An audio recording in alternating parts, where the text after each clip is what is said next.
मानवा जुड़सी YouTube channel रे आपे सानाम को सगुन दाराम। तो दलाबन तेहेኛ नवा नवा वीडियो रे आपे सानाम को अतांग दाराम पेया और तेहेኛ नवा लाइव स्ट्रीम वीडियो रे आपे उसरा हजु तबन पे और किछु किछु गलमारा आबन किछु किछु जानकारी लेकते हेज कान तबना ओना को बन बाडाय जोंगा और वीडियो एहब खय लहा रे आपे चिल का मेना पेया आसोक कने सिरजन बाबा दया दुलर ते पासे सानाम ऑडियंस को सानाम सब्सक्राइबर को और जहाँ को बापे सब्सक्राइब कदा जो को गे नापाय और मज बड़ा गे हिना बना जानी और इन हो फिलहाल मज बड़ा गे हिनाया आलेया टीम रे थोड़ा गान रुआ हसो हुयुक कना ओना इयते मुश्किल ᱧᱚᱜ रे मेना लिया ठीक गया अकयटा च मिटनेम हेज कान तबना अडी अडी सारहाव आदो दलाबन लहा से वीडियो बन शुरुया तबे गाते को अडी दिन खन आलेया यूट्यूब चैनल को वीडियो बांग हिजुक कना कारण अडे आले थोड़ा गान रुआ हसो चक्कर ले पड़ाव कना और दुर्गा पूजा रे दो प्रोग्राम को तहे कना स्टेज प्रोग्राम ओना इयते बाले शूटिंग दाड़े कावदा आदो अडी उसरा ना वीडियो को ले शूटिंगा और आपे को ले रस्के चपिया आदो जहां को जुदी मानवा जुड़सी यूट्यूब चैनल बापे सब्सक्राइब का सब्सक्राइब कते दोय तब आले उसरा गे ना शॉर्ट फिल्म लेकते ले हिजुक कना फिलहाल दो शॉर्ट्स वीडियो को भी चला कना और तेहें अडी दिन बाद लाइव रिंग हेज कान तबना आदो मा लाइव सेशन रे जुड़ा तबन पे मिटने जुड़ा लना उनी हो कासे चय दड़ किदा पासे दो बडाई कान गया ओना तगी दड़ गड कदा मंदाय ची मसीदा ची नेला फालतू रे टाइम पास हाँ से बांग ची को चय लेया खाली इना को गे लेया आदो उनकान कथा दो बांग कना वीडियो दो नेल दरकार कना मी घड़ी दो ज़्यादा देर घड़ी दो बन तहना लाइव रे चेदा से अडी गान कमी हेना तिया इहा आदो गाते को सरीगी आयमा दिन होइना वीडियो वाले अपलोड दाड़ी कना कारण दो ग्रुपिंग वाला जहाँ सिस्टम में ग्रुपिंग वाला जहाँ वीडियो कना ओना को रे दो समय लगा गया एनते मी होड़ा कमी दो बांग कना आयमा होड़ा मिलाव कते कमी हुयुक कना ओना इयते बिलम दो हुयुक कना और मी जुमिद खन जुदी होड़ को हनते नते लन खाय थोड़ा आरहो जुमिदो लगी समय लगा तहन गया आदो आलेया ग्रुप करे उनका गे होई कना हनते नते प्रोग्राम मानते रे फसाव कना बिजी कनते ना तो नितो बुखार को नाम का को किछु किछु होड़ ओना इयते आले दो मुश्किल ᱧᱚᱜ ᱨᱮᱞᱮ पड़ाव कना आदो मी घड़ी हपोय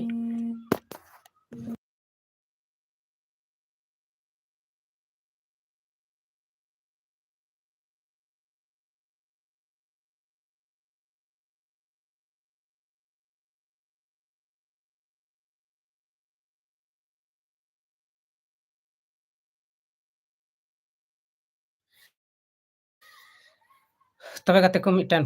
कॉल हेज कान थेना ओनाते थोड़ा गनी होल्ड ले बना आदो चलो भाई शुरू बन आरो और बडाय बन आलेया चैनल करे वीडियो को बांग हजुक कान रिया कारण दो नवा गे दसाई रे थोड़ा गान ले हनते नते लना प्रोग्राम रे उन खय गे आलेया शूटिंग को आवरी हबो तलेया ओना तगे बांग हजुक कान तलेया वीडियो यानी शॉर्ट फिल्म को काटा चैनल रे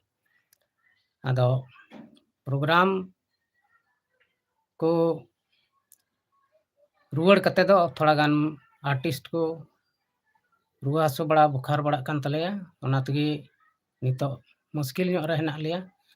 फिलहाल रान सु को चला कना आदो रान को चला बड़ा कते थोड़ा ठीक ᱧᱚᱜ होई कना आदो उसरा गे ना शूटिंग कते ले अपलोडा और आपे सनाम को ले रस्के चपिया तबे आले दो अंते प्रोग्राम गया स्टेज प्रोग्राम को ऑर्केस्ट्रा को यात्रा हो सनामा लेकाना प्रोग्राम माने पूरी गिले मज तगिले प्रोग्राम आदो गाते को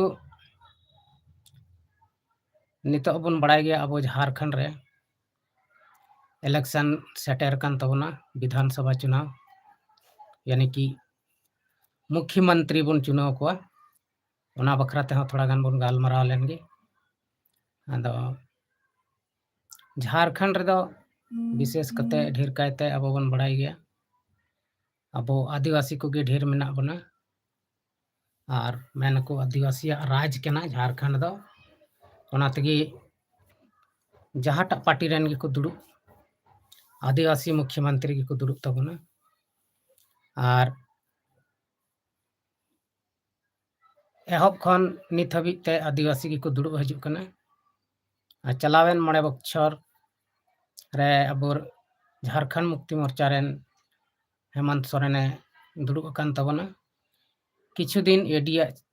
केस मुकदमा चक्कर रे 6 महीना गान जेले चलावना जे उन वक्ते रे हेमंत सोरेन बदली रे चंपाई सोरेन मुख्यमंत्री को बनाव कदे थे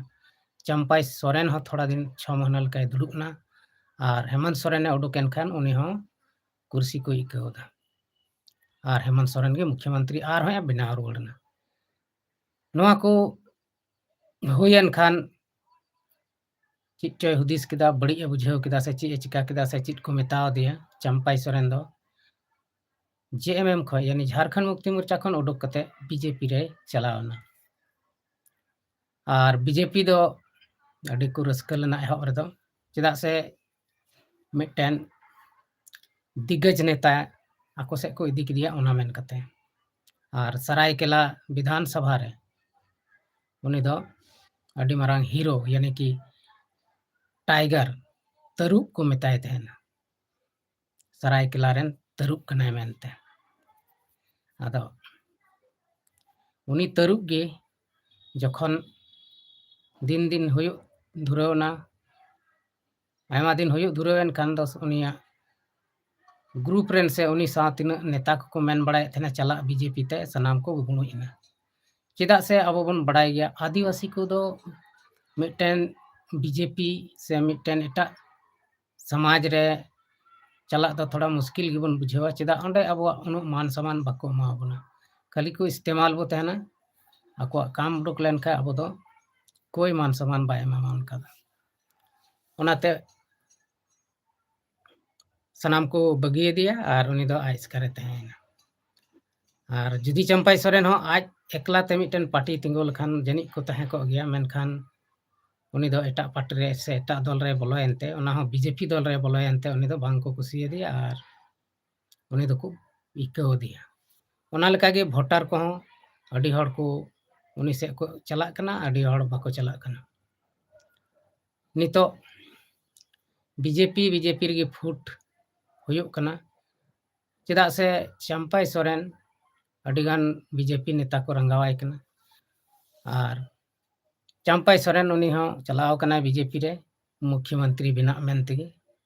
आदो आज हाँ जितो दाड़े कना से बांग ओना दो 23 तारीख गे नेलोगो और नितो सनाम इलेक्शन रिया डेट को फाइनल ना से उडुकना अब बन बड़ाय गया बार चरण रे चुनाव हुआ मिटन 13 तारीख हुआ और मिटन 20 तारीख झारखंड रे आदो नवा चुनाव रे अकोयटा को जिते कना बीजेपी से झारखंड मुक्ति मोर्चा गठबंधन एनडीए गठबंधन से इंडिया गठबंधन नुकुन बारिया दल से बारिया ग्रुप रे लड़ाई हुआ कांटे की टक्कर हुआ और उनको को टकरा रे अब पब्लिक आम जनता टक्कर हुआ जे अकोयटा तीना बन कुसियाय कना से अकोयटा मुख्यमंत्री बनाव रिया बन कुरुमुटुइदा आदो कुरुमुटुयबन अब अकोयटा बन कुसियाय कना अकोयटा भागे को चलावदा देखो राजनीति दो राजनीति कना चलाव गया को जहांटा के बन जिताव को सेम टू सेम इनके को चलावा मिटन बारिया कमी को अगुया और बांखान दो इनके गे चला चेदा से जहांटा झारखंड रेन मुख्यमंत्री मेनाय नोवाñ कमिया मेनखान केंद्र रेन उनी ग्रुप रेन बाय तहन खाय ओना कमी उनिया बाको होय चोते एटकेटणे दो चला गया नोय नोवा गे अडी मारंग समस्या मेना और जिस दिन नोवा तालमेल होय लेन खान उन रे दो किछु दिन दो मौज गे चला थेना आदो नितो जहांटा गे मंत्री बन बनावे उनी तीना वादायदा उना दो पासे बाय कमी दाड़ेया चेदा से उनी ऊपर खन बाको कमी अचोया जतो दो नितो हेमंत सोरेन गे नेल पे अब बोन नेले कना झारखंड रे तहे कते उनी ची ए चिका केदाय अडी दो बाय कमी दाड़ेदा सिकंदर मोहन हासदा आयमा आयमा सरहाव कुली कदियम कारे इन दो नोडे झारखंड गिरिडीह खो मेनदा आम का खो एम मेनदा लई तलांग में कमेंट रे आदो आया मने लेका दो जहांटा मंत्री की बिना बाय कमी दाड़ेया चेदा से केंद्र रे उनी बांग को सेन चोतेया ओना तगे नित हबी बांदो धर्म कोड बनाव लेना बांदो आर एटागा कमी हुयुग कना आर धर्म कोड रिया मिटन आर हों अकोर्ड मेना जे अबो झारखंड रे से आदिवासी रे आयमा धर्म मनाव हड़ मेना बना आर आयमा धर्म मनाव हड़ मेना बन खान अबो रे एकता बनुआ फुट एकेन धर्म लगी तेबुन लड़ाईयोग कना नय नवा कारण हो मिटन मेना ओनाते अबो बाको बनाव ताबुन कना धर्म कोड आदो जब तक अबो आदिवासी कोरे धर्म साइड कते अबो आदिवासी जाति लेकते बन चला से अबो अबो आदिवासी रे मौज बन तहना दुलर दुपलर बन तहना जुमिद बन तहना तबे की धर्म कोड हो उसराते नामगो अब खाय दो बांग नामगो अबो दो ईसाई हिंदू बिदीन नवा को धर्म मेन कते गी लड़ाई लड़ाई तेबन थका चाबा कना आर अकयटा हा अबो दो धर्म कोड बाको माबोना आदा नोंका दो बांग कमी जरूर कना अबो पढ़ा लिखा हड़ गे जस्ती मेना बोना नेतार दो ओनाते हुदिस से बुझाव जरूर कना जे आले दो ओकाटा बेस ओकाटा बड़ी ओना बोन नेल उरुम दाड़िया कना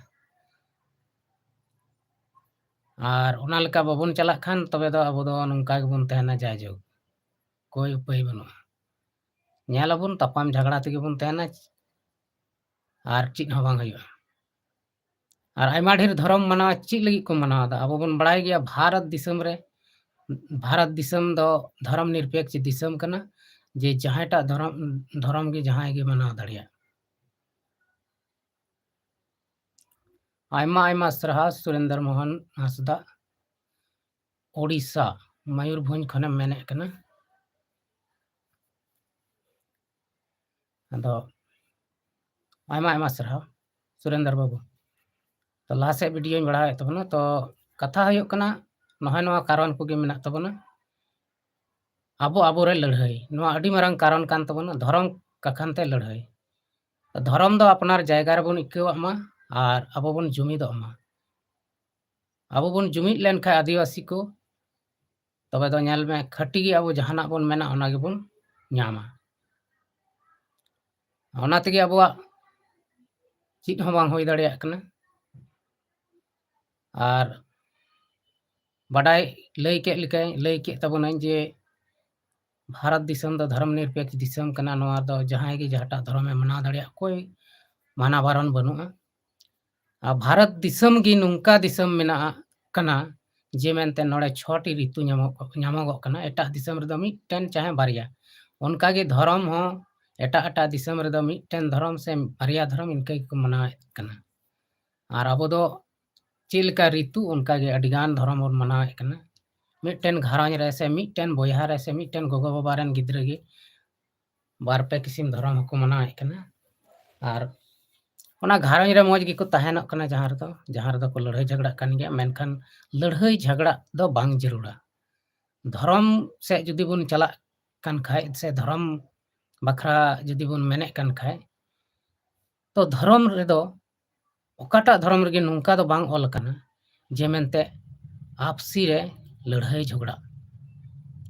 से हनी धर्म रेन लड़ाईएम नई धर्म रेन झगड़ाएम उनका दो ओकाटा धर्म पुथी रे बांग ऑल कना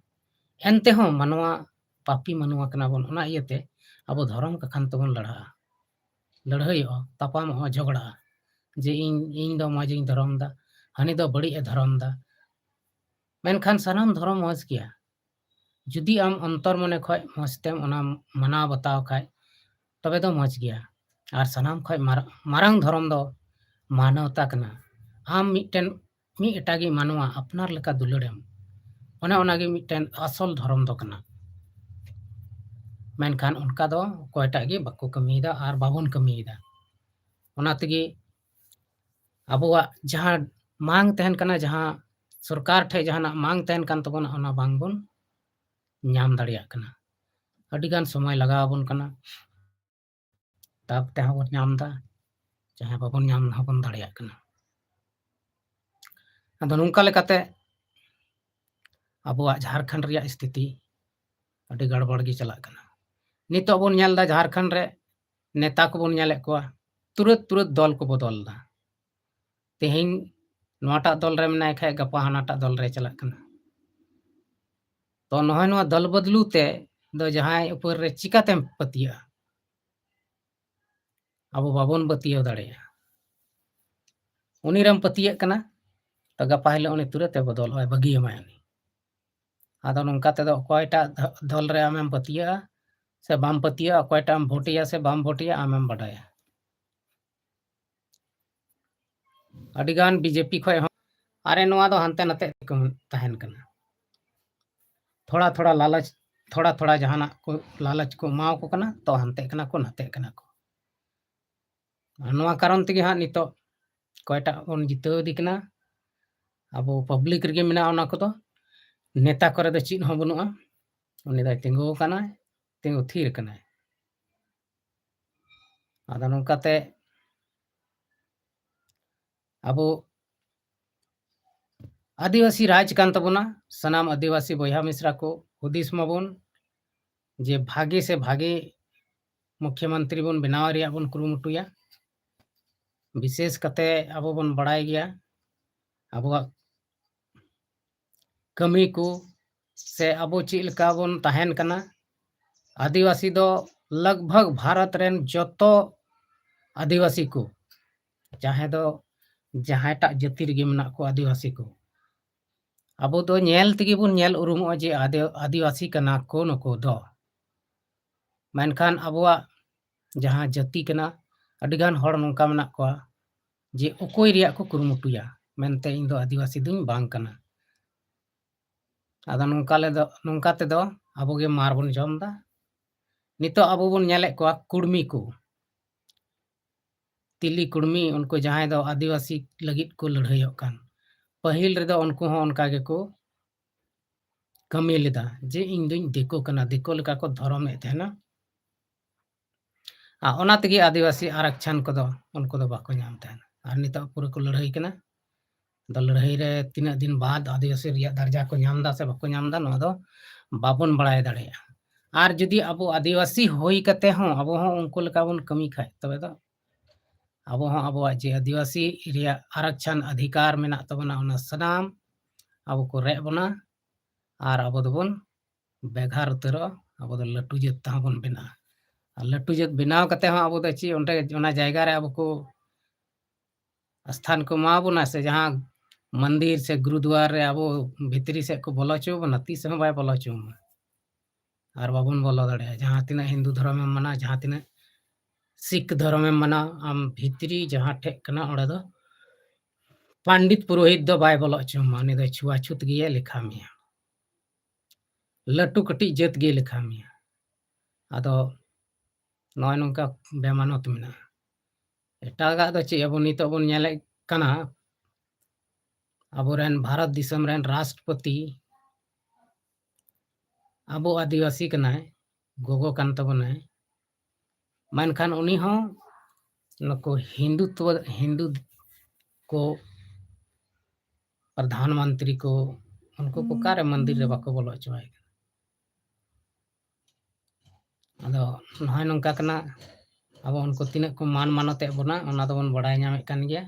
एनते हो अब उनको बार पैसा लालच से मी फुड़ू हांडी लालच नोते उनको कथा के बन आंजम तहना उनको के बन पांजा को तहन नोंका दो बांग जरूर कना नोंका ते दो ठीक दो बांग हयो कना आदो गाते को सरीगे निये धाव जहां 13 तारीख और 20 तारीख चुनाव हो कान तबन भागे मनते जतो हड़ वोट रिया बन कुरुमुटिया और अबोरेन जहां भागे बन उइहर दिकान से भागे बन नेले कान उनी गे बन वोट बन उमाया एटा को बाबन एमाकोआ और उनी बन जितौया और मंत्री बन बनावया और जुदी अब एटा को बन चुनाव को से एटा सरकारे बना कना बीजेपी सरकार जुदी झारखंड रे बना कना तबे दो झारखंड टमाडोला ताबड़ तोड़ तरे नंकाय विकास बांग विकास कते एकदम बराबरी गो को बनाया उना आटे विकास तबन अदो ना को गे नेल उरुम कते बन कमिया आयमा बयहा मिश्रा को बीजेपी रे हमना को तबना और आयमा बयहा मिश्रा एटा पार्टी रे हमना को अदो नंकाते अब दो